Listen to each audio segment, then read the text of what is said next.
তো hello friends, welcome back to my channel. আমি ময়না তোমাদের কাছে নিয়ে চলে এসেছি আরও একটা নতুন ব্লগ ভিডিও। বন্ধুরা, যে যেখান থেকে আমার ভিডিওটা দেখছো তাদের সকলকে আমার তরফ থেকে অনেক অনেক ভালোবাসা জানিয়ে আমি আমার ভিডিওটা শুরু করছি। তো বন্ধুরা, তোমাদের কাছে ঠিকঠাক ভিডিও আমি দিতে পারছি না, কারণ বাবার বাড়িতে এসেছি, অনেক নেটওয়ার্কের প্রবলেম। তো বন্ধুরা, প্লিজ একটু ভিডিওটা কষ্ট করে মন দিয়ে দেখে নিও। অনেক দিন পর পর ভিডিও দিচ্ছি বন্ধুরা।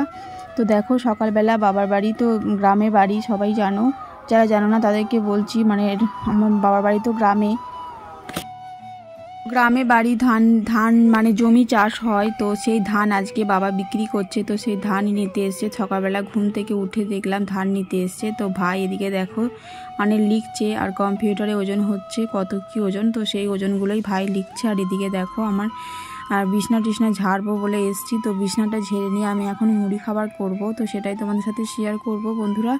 আর সারাদিনে ছোট ছোট একটু করে ভিডিও ক্লিপ তোমাদের কাছে মানে শেয়ার করে রেখেছি, তো সেটাই শেয়ার করব। আর দেখো কলাই সেদ্ধ করব আজকে।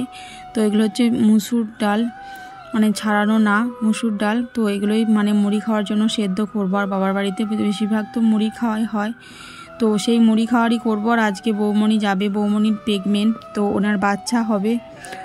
সেটা হয়তো ওর আগের ভিডিওতে তোমরা জানো। তো বৌমণির বাচ্চা হবে, তো উনি যাবে আজকে চেক আপে। তো ওদের জন্য মুড়ি খাবারটা করে নিচ্ছি। তো ওরা আজকে আমাদের কাছেই খাবে, কারণ বৌমণি তো ডক্টরের কাছে যাবে, তো সেই জন্যে আমাদের বাড়িতেই খাবে। তো আজকে কলাই সেদ্ধ দিয়ে মুড়ি খাওয়া হবে। তারপরে বৌমণিরা চেক আপে যাবে, আর রান্নাবান্না সব কিছুই আমরাই করব, মা আমি দুজন মিলে। তো সবটুকুই শেয়ার করব বন্ধুরা। তো তোমরা ভিডিওটা কেউ স্কিপ করো না প্লিজ বন্ধুরা, অনেক দিন পর ভিডিও দিচ্ছি, তো ভিডিওটা একটু দেখো। তো অনেক মানে প্রবলেম হচ্ছে ভিডিও দিতে, মানে বাবার বাড়ি এসেছি, তো এখানে গান টান হচ্ছে, পুজো বাড়ি মানে পুজো হবে, সেজন্য তো ভিডিও দেওয়াই হচ্ছে না তোমাদের কাছে। আর দেখো মসুর ডালটা ভালো করে আমি ধুয়ে নেব। তো ছোট ছোট যে গাছের আলুগুলো, মানে আলু হয় যে ছোট ছোট আলু, তো সেই আলু দিয়ে প্রেসারে আমি ভরে দেব। তারপরে 4-5টা সিটি দিয়ে কলাই সেদ্ধটা তৈরি হয়ে যাবে। তো তারপরে আমরা মুড়ি খেয়ে নেব। তো সারাদিনের কি করব সবটুকুই শেয়ার করব।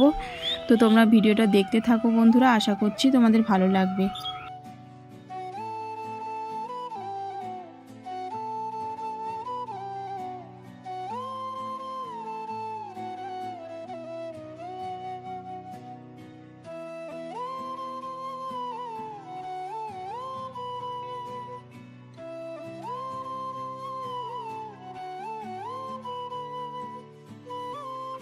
তো বন্ধুরা, গ্রামের দিকে কিন্তু বেশিরভাগটাই মুড়ি খাওয়া হয়, কিন্তু আমাদের শহরের দিকে অতটা মুড়ি খাওয়ার চলটা নেই, একেবারেই নেই বলতে পারো।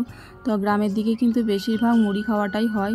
তো কলাই টলাই সিদ্ধ করা হয়, বা আলু ভাজা হয়, বেগনি, পেঁয়াজি, ঘুগনি, এসব কিছু দিয়েই মুড়ি কিন্তু খাওয়া হয় এখানে।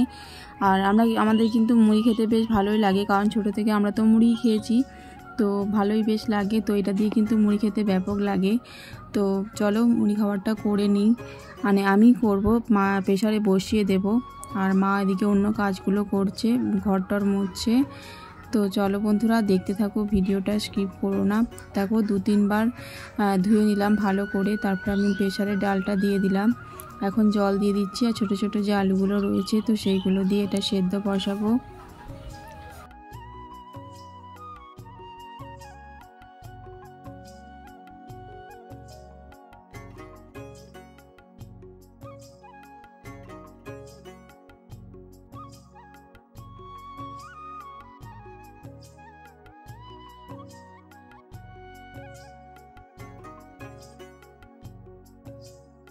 তো দেখো বন্ধুরা, এই ছোটো ছোটো আলুগুলো দিয়ে আমি এখন কলাই সেদ্ধটা করে নেব। আর কলাই সেদ্ধ দিয়েই মানে ভাই ওরা খাবে মুড়ি।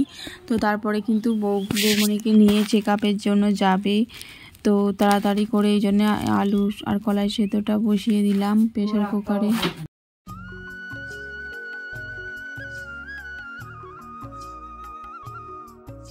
তো বন্ধুরা দেখো, আমার কলাই সেদ্ধটা রেডি হয়ে গেছে। তো দেখো কতটা সুন্দর হয়েছে, এটা দিয়ে কিন্তু মুড়ি মেখে খেতে খুবই ভালো লাগে। আর তোমরা যারা খাওনি প্লিজ একবার এরকম করে খেয়ে দেখো, অবশ্যই তোমাদের ভালো লাগবে, আমার তো খুবই ভালো লাগে। তো এই দেখো, এর মধ্যে কিন্তু নুন তেল দিয়ে দিয়েছি, আর কিচ্ছু দিইনি। আর কাঁচা লঙ্কা দিয়ে মেখে এটা দিয়ে মুড়ি খেতে কিন্তু ব্যাপক লাগে। আর তার মধ্যে দেখো কলমি শাক নিয়ে আসা হয়েছে, তো কলমি শাকটা আমি একটু বেছে দেব। কলমি শাক হবে আজকে, আর এটা কিন্তু আমাদের জমির কলমি শাক। তো পটল আলু দিয়ে একটা তরকারি হবে, কলমি শাক হবে, মাছের ঝাল হবে, আর কিছুই হবে না। প্রচণ্ড গরম পড়েছে বন্ধুরা, কীভাবে যে কি হবে। তো আর কিছুই তোমাদের কাছে শেয়ার করলাম না আমি সেরকম কিছুই। তো দেখো দুপুরবেলা খাওয়া দাওয়া কমপ্লিট করে বৌমণি ডক্টর দেখিয়ে এসছে, তারপর ভাত টাত খেয়ে আমরা দুজন মিলে একটু বসে রয়েছি। তো ওকে মানে রিপোর্টগুলো দেখিয়েছে, তো সব ঠিকঠাকই কিন্তু আছে।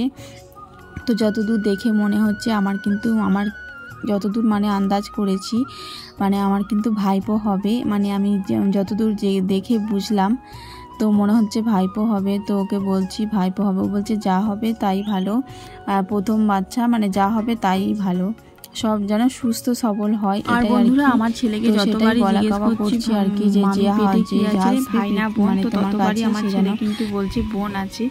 তো বাচ্চারা যেটা বলে না, আমি অনেকবার পরীক্ষা করে দেখেছি, বাচ্চারা যেটা বলে তার উল্টোটা কিন্তু হয়। তো আমারও মনে হচ্ছে যে ভাই মানে ভাই হবে। তো যাই হবে, ঈশ্বরের কাছে প্রার্থনা করি যেন ঠিকঠাকভাবে হয়। তো সেটাই প্রার্থনা করো তোমরা।